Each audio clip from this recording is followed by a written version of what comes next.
Welcome to the Creator's Journey with the Halfling and the Spaceman. We love talking to creators about their journeys, and today we are super excited to have with us, finally, Melissa Olthoff. Melissa is the author of several series in different genres, as well as being featured in various anthologies. Her latest book that's just come out on audio is Rise from the Ruins of the Griffin. I'm sorry, I'm tongue tied. We've been listening to it. That's what's so embarrassing. From the Griffin Corps books. It's been a fun listen to so far. So we're looking forward to finishing it. So welcome, Melissa. Hi, thank you so much for having me, guys. This is a really nice break in my daily work week, so I'm real happy to be here with y'all. Well, we appreciate you taking that time to join us. I know you got a pretty busy schedule, but Mm. let's go ahead and get the ball rolling. Tell us a little bit about yourself and how and when did you decide that writing was going to be the thing for you? When did that creative bug really hit you? Oh, Lord. So I am a lifelong nerd, right? I mean, I have always been a reader ever since I finally figured out how the words went together when I was a kid, and then became obsessed with cartoons and all the things. And I never actually wrote down the fan fiction that was going on inside my head, but I went on so many adventures with my favorite characters. And then I joined the Air Force, and I got about halfway through pilot training before I was medically disqualified. So while I was on medical hold, I was sitting up at the front office of the group commander, and I had to look busy, y'all, even if I wasn't busy. So that seemed like a great time to finally start typing out some of the ideas that have been rattling around in my head for years. Mhm. Nobody will ever see that novel. It will never, ever, ever make the light of day, but it did get me started, and I don't regret it. But nobody's ever going to see it. It's funny, we hear that so often. Well, the things that I wrote when I start off will never see the light of day. That's a common No. phrase. Uh, uh, well, that's very good, very good. So, Melissa, what are some of your earliest fan loves? For instance, were you into any Oh, sci-fi cartoons, anything like that? Fantasy books? all of them. Okay, so I started out reading Berenstain Bears by Nightlight after I was supposed to be in bed as a kid.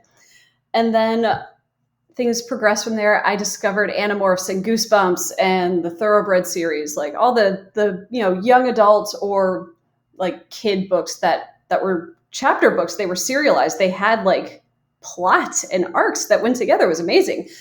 And then I discovered Anne McCaffrey's Dragon Riders of Pern when I was about 11. My seventh grade teacher told me I could not do my book report on Animorphs or Goosebumps, whichever it was. And she told me to go find a book from the library or the bookstore that was in the adult section because we didn't really have YA sections at that time. So I'm looking through the books and I see this gorgeous cover with this beautiful dragon and the greens and the golds, and I'm like, Dragonflight. I'll try this one. Oh, I was so obsessed and so mad when I realized I couldn't actually be a green dragon rider for real that's one of the reasons I ended up joining the Air Force, because I'm like, well, if I can't ride a dragon, at least I can fly. Mm.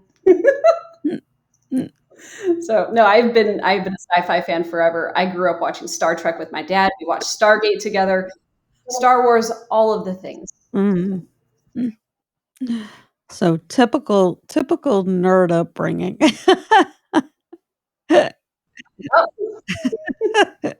Well, that makes for great writers, that makes for great writers in the future, so, nothing wrong with that. Um, well, speaking of that, when you were growing up, when you were in, like, grade school, Did did other kids, like, make fun of you or think you were weird or anything? Or were you considered pretty typical kid for, she's shaking her head, Oh, uh-oh. oh my goodness. I was 100% that kid who was always hauling around books in their book bag and getting teased for reading instead of, socializing. But nobody was too mean about it. It was just eventually I figured out, like, okay, occasionally I have to talk to my fellow classmates and not just constantly have my head behind a book. But it did help when I got a little bit older. Having those books out and about was like, hey, fellow nerds, come talk with me because I'm reading the latest Dragon Rider book, or I've discovered Valdemar by Mercedes Lackey, or I'm reading all this cool stuff, and come over here and be my friend because this stuff is awesome, right? But yeah, no, I was definitely the weird kid. But I mean, normal's boring, so I'm not sad about it. And again, sort of a typical answer. Yeah. Yeah, at some point, you're gonna surprise us, that's okay, we'll just keep going, and eventually we're gonna go, "Oh, oh, okay." But that's okay. I'm teasing. I mean, come on. How many people have you had on the show that said, I actually joined the military because of Dragon Rise of Pern? I know that Casey Azell did. 100% That she did that too, but we are the only two that I've heard of that have joined the military because of Anne McCaffrey. Yeah, I think you make a very good point there. That sounds like a poll we should put up on social media, Janet. I'll call my cousin who's in the Air Force and ask her if that's why she joined the Air Force, Because she wanted to be because a dragon rider? because she wanted to be a dragon rider. Right? Well, Books change lives. well, I have to say, speaking of wanting to be a dragon rider, I now wanna be a griffin rider. I'm just gonna say I'm just gonna say it. I wanna be a griffin rider. Specifically, I would like to be Felix's rider. Right? Right? Like I will be honest. I always wanted to be a dragon rider. I was determined to be a pilot. That didn't work out for medical reasons. I love flying. My ears not so Right. much. But I was always like, you know what? That's okay. I'm going to write a dragon rider book. And then a griffin popped in my head and said, no, you're not. Melissa, now that you are establishing yourself as a writer and you've written these really, really wonderful books, and the Halfling has already given you tons of praise for Rise from Ruin, how does your fandom drive or influence your writing? So this is always a really fun question because I think it was Alona Andrews. They're one of my favorite authors, Alona and Gordon Andrews. And at one point, they said that we don't create from a vacuum. Like, it is very important as creators that we take the time to rest and to do the things that rejuvenate us, which includes reading other people's books instead of the same things that we've read 18 million times in edits, and watching shows and doing the things that help with that. So there are a lot of things that influence my writing. In particular, my Salvage Bunny series that I wrote in the Salvage title universe. That's what happens when Melissa watches the entire new series of Voltron on Netflix with her children and then gets so mad about season 8. We don't talk about season 8 in this house. I was so upset that Melissa goes, you know what? I'm going to fix it. So you had characters and things that were inspired by that show. It was also inspired by The Mummy because, I mean, the 90s version of The Mummy was peak cinema, and I am a huge fan of that. So we take things from everywhere, right? Like, we have little bits of Stargate, we have little bits of Voltron, we have little bits of The Mummy, and then I mix it all together, throw in my own spin, and I come up with my Salvage Bunny crew. obviously Rise from Ruin, that's Dragon Riders of Pern and Mercedes Lackey and Larry Dixon's the Mage Wars trilogy, the Griffins. Scandronon was one of my favorite characters of all time. In part because when I was a kid, that's the first time I read a non-human character that was a person, like in his own right. He wasn't, somebody's bondmate. He wasn't a side character or comic relief. Scandronon was the hero. So all those things, like they influence us all the time. And I am really, really happy that I do manage a little bit of balance between day job and writing and kids to have some time to watch new things. Well, Janet, Melissa mentioned the Mummy. Yeah. Arms out. That has got to be about the most perfect movie. Hotel. Everybody was amazing. Jonathan was like the perfect comic relief without being over the top. Absolutely. That has got to be one of the best blends of just everything. It had everything. I mean, you had the romance, you had the, the horror elements, you had the comedy, you had the suspense, you had everything. And the casting was superb. And okay, I don't know how many times we've watched The Mummy. You know what? I think this is going to be my movie for tonight with my kids because I've been saving this one. This might be the night, y'all. They're old enough; it's fine. Well, you can't hold out forever. You got to share it, right? Like that movie is right up there for me with The Princess Bride, as far as just that perfect blend of action and adventure and romance and banter and casting. Yeah, you've already done so many things, in terms of your writings, different genres and so forth. What are you working on right now, or can you tell us anything about it? This one is a secrety secret. I am not allowed to tell yet, but I can tell you that I did put out a reel a little bit ago that was a hint, and it was regarding proportional response in regards to Navy ships. So I can tell you that it is mil sci-fi and that it will involve a space navy, and it's going to be a little bit ridiculous and fun. But other things I can tell you is that I am looking to get dev edits back on the sequel to Rise from Ruin in the next couple of weeks or months. That's been turned in, so that sequel will be out next summer, and I'm so excited. Okay. I tell you, Janet, the authors that we've had on our podcast are keeping us so busy with new books. It's hard to fit anybody new in. I know. And it's, I am such a voracious reader. A lot of times I'm looking at 2 or 3 books at a time, reading 2 or 3 books at a time. Kindle, we're listening to an audiobook, I'm reading, physical book. I mean, just, so I'm definitely a reader, but between this podcast and the show that I'm going to be starting myself, which is the Halflings Book Nook, which will be coming out sometime in early next year.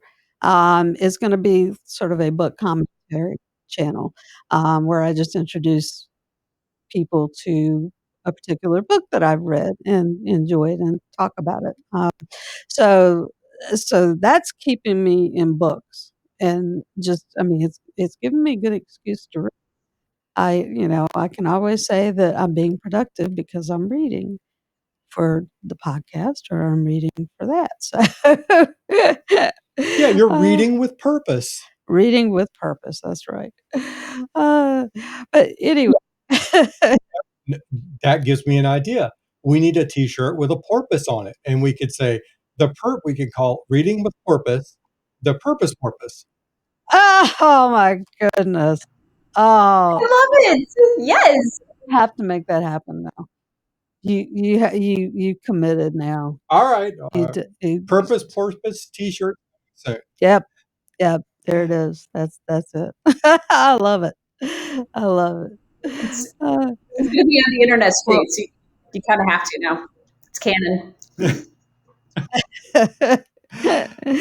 well, we're talking about the spaceman's creative process. Let's talk about Melissa's creative process for a moment. How do you take your ideas from conception through implementation? Describe your process to us so our listeners can be a little wiser. So chaos. I'm not I'm not a pantser, where people just sit down and then they just write. I'm not a heavy outliner where I have to know every step along the way. What I do is I have a basic outline. I know that I've got, point A to point F, and I've got these little steps along the way, and then I will essentially take chaos notes where I'm letting myself, letting the story just kind of percolate in the back of my mind, and then letting those character voices start talking to me. And I'll just take notes. And I literally have documents called chaos notes, and I have an outline. And when I'm ready to start, actually, like when no kidding, like when I'm writing words in my head, that's when it's time to start. So I'll take all those chaos notes, I'll put them in order, I'll jam it into an outline, and go from there. As far as like writing process goes, that's the general gist of it is chaos, and then slowly kind of putting some order to it, and then just getting to discover some things along the way. That is the most fun part for me. If I have a scene pop into my head and I go, you know what, that'll fit, then I'll bend the outline a little bit if it makes it work, if it makes it a better story. one of the things that you said was that you waited for the voices of the characters to start talking to you. Um, well, Mhm, we actually had another author, on the show, and this has been over a year ago, Bobby Nash, and he said that, mhm, he had a character. He was working on a four-part series, and he had a character that was supposed to make it all the way through the entire series, and he starts writing book 2, and mhm. voice of one of the characters says to him, "This is where I die." And he was like, "What? No, you don't die here. You make it all the way through. I use you in all the way to book 4. You can't die." And so he had this conversation with this character in his head, and he finally said, "Well, if this is what the character is, destined to do, and this is supposed to happen, then I guess that's what I need to do." And so he wrote it in, and he said, as a result, it actually makes for a better, you know, uh, wrap up of the series, going forward. And so, so when you mentioned the part about, the characters talking, I thought my mind went back to what he had said about that. So, like, I don't know if I'd be telling people that. That sounds a little schizophrenic. Oh, my husband, when I first started, seriously writing, when I would tell him, the characters are talking to me, he's like, "Do I need to put you in a padded room?" Now, though, now he actually understands that when I say the characters are talking to me, I actually mean it. Like they're distinct voices in my head that I can hear. And I've looked that man in the eye and said, "Hold on." Like he'll be mid sentence. I'll be like, "Hold on. A griffin is talking to me. I got to write this down before I lose it."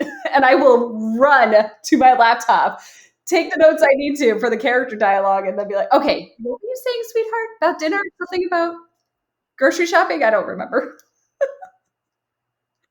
But yeah, the characters, they become distinct. And man, when you have to kill some of them off, oh, it hurts. It hurts so bad.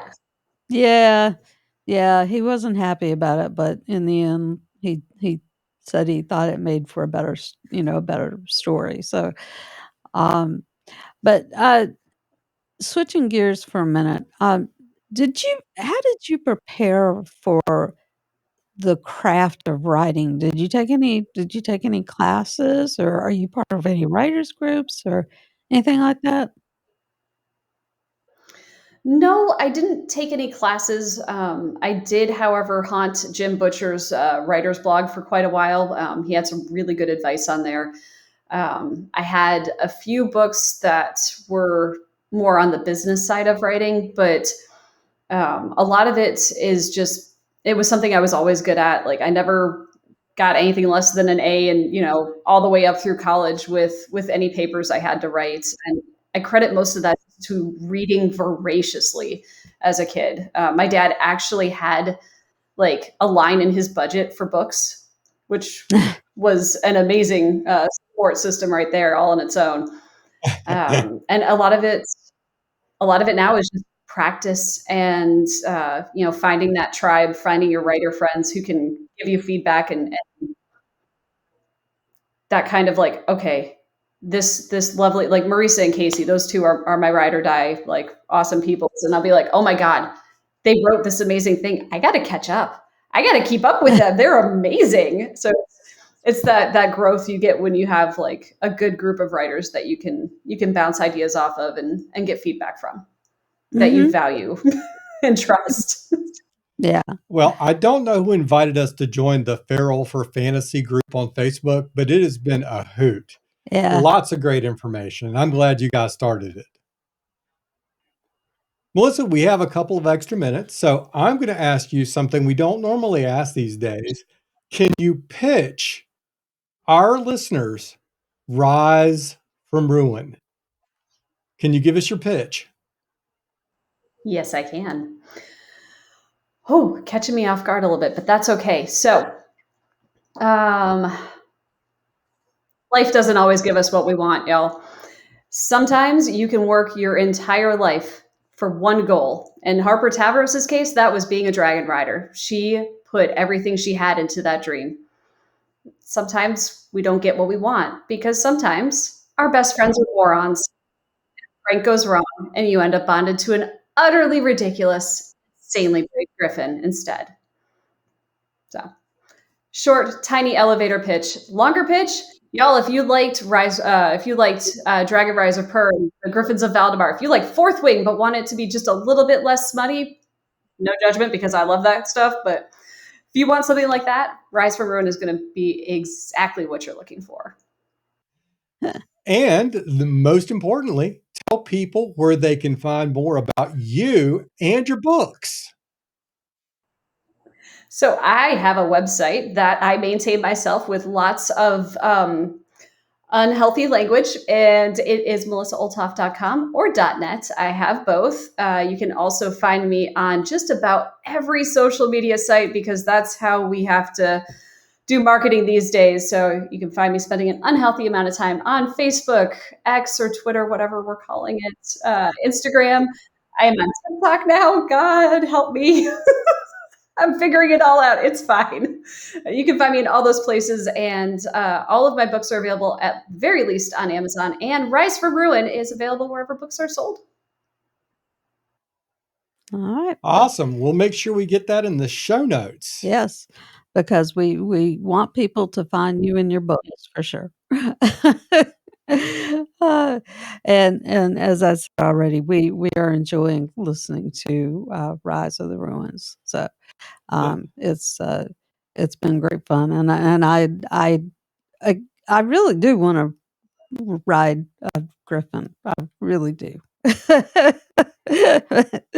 uh, anyway, that aside, we really appreciate you taking the time to join us out of your busy schedule. And it has been tremendous fun finally getting to chat with you and getting to hear a little bit about your journey. And we wish you continued success with everything. And just thanks for taking the time. Thank you so much. I really appreciate y'all having me on the show. This was so much fun. And we want to thank our audience for joining us today. And we hope that you have all been inspired and entertained by today's guest, Melissa Olthoff. And this is the Spaceman for the Halfling and the Spaceman podcast. Over and out.